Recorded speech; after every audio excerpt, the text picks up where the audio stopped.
In today's video, I'm going to solving another data structure and algorithm problem. But right now, let's solve this problem, the repeated string problem in the HackerRank.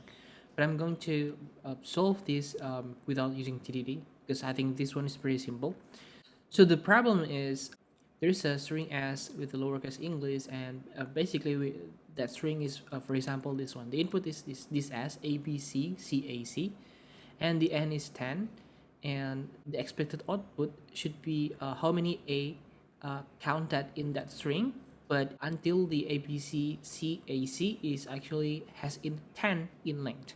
So for example, if the s in is so for example is the s is abc and the n is 10, it means that the string becomes this one, abc ac and etc until c, and the count is actually 10 because the n is 10. And from this new string, we need to count how many letter a in this string, right? So there are 4a in the string, so that's why we need to return 4 at this point, right? So for this example, aba and the length is 10, it means that we will have aba and we have another aba, we have another aba, and we have another a until the count is 10.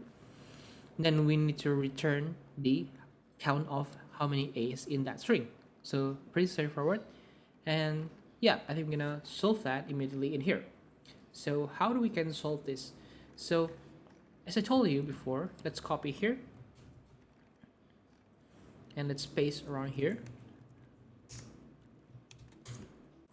So first, the idea is to make this ABA to have the repeated in that string, and until the length of the ABA is n. So ABA will be like become something like this one, ABA, ABA, ABA, and this is 9, we know, and we need to do ABA again, but delete this one. So the goal is to make this ABA into this one, and we need to count the string, right?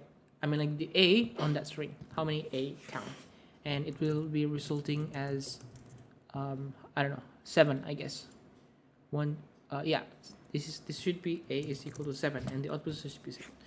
So how can we achieve this? So it's pretty easy. So we need to have the ABA as a string, right? And basically, if we want to make this ABA to become this one, it means that our ABA or our string is actually repeated 3 times, right? And we need to include the last A in here, right? So the formula of this one is basically ABA times 3 plus the A plus the remainder. So that's gonna be pretty simple. So instead of making this ABA multiple of times, we can just count ABA in here, how many A in this string, which is 2, and multiply by 3, multiply by the repetition, right? So if we only count this one, ABA, and the A is actually 2, it means that if the ABA is repeated 3 times, it means that we have like 6A. So instead of modifying the string here, we can just count how many A in here, and we can just include the remainder A on the last computation. So let's try to code that. So basically we need to return the how many count from the formula I just said to you before, how many ABA count, right, times repetition, because ABA is going to be repeated how many times, and we are going to add another remainder count over there. So this count is actually this one, the last remainder, right? Right. So basically, we need to define what is the count here, this ABA. How can define this? Let's wrap that into some kind of function in original string count, for example. And I believe we need to inject the original string here. And later, we need to define the remainder count as well. So let's do the function again, a in remainder string count, and we can deal with inputting the s and n here. And of course we need the repetition as well. So how to get the repetition? The repetition is basically the length of the n of the target and divided by the length of the original string. So s dot count in this case. So this is the repetition, and let's define what is the function definition of this. So let's define this one. It is going to be returning an integer, and it needs to inject the original string, and we want to count how many a in the original string, right?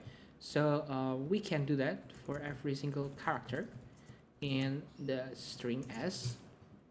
So if the character is actually equal to a, then we can just increment the counter, and then we need to return the count over there.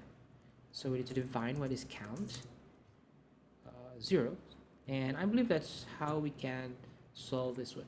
We can even try to make it one line here. So using the where clause, where the character is a over there. So let me fix this real quick. There. So I believe that how we can solve this. So we loop on every single character in that string, and if the character match the a, we count the a in the original string. And let's define the function for the reminder. Private func reminder string count. This would be count. Let me fix that.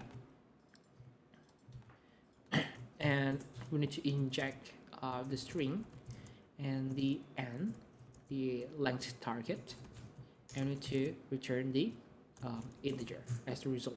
So how do we count this a in reminder string count? So we need to loop. I'm going to use the for I in here, or for index, starting from 0 to the reminder.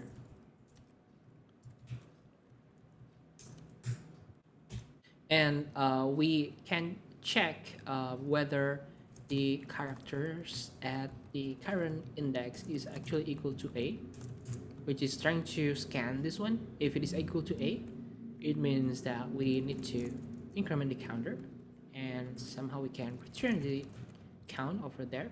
Oops. And of course we need to define what is count, right? So the count is starting from 0, and I believe that's how we can solve this. Oh, first, this compiler is trying to helping us because we don't actually define the reminder yet. So let's define what is actually reminder, so we can get reminder from the target length modulus by s dot length or count here. In this case, we actually get the s dot length. So for example, if it is actually 10, right? In the example is actually 10, we need to divide it by some kind of s dot count, which is aba is actually to 3, and we get 1 here, right? So the 1 is actually this one, a. And if that loop, the characters is actually an a, then we can count. And let's define the character as well. The characters is actually the s map on every single character into an array of characters basically, and that's how we can I believe solve it. So yeah, I think let's go and run the code first. It's complete, and let's submit the code.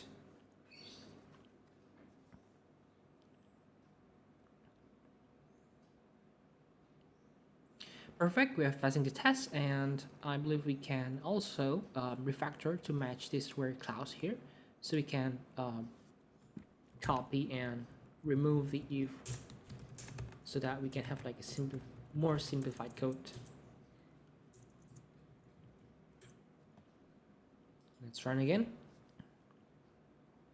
and let's submit. All right, that's how we can solve this repeated string problem. That's pretty easy if we trying to think in a very broad way. So first we need to define the high level things or code, and over time we can define what is the actual implementation of each, for example, in this case, functions here.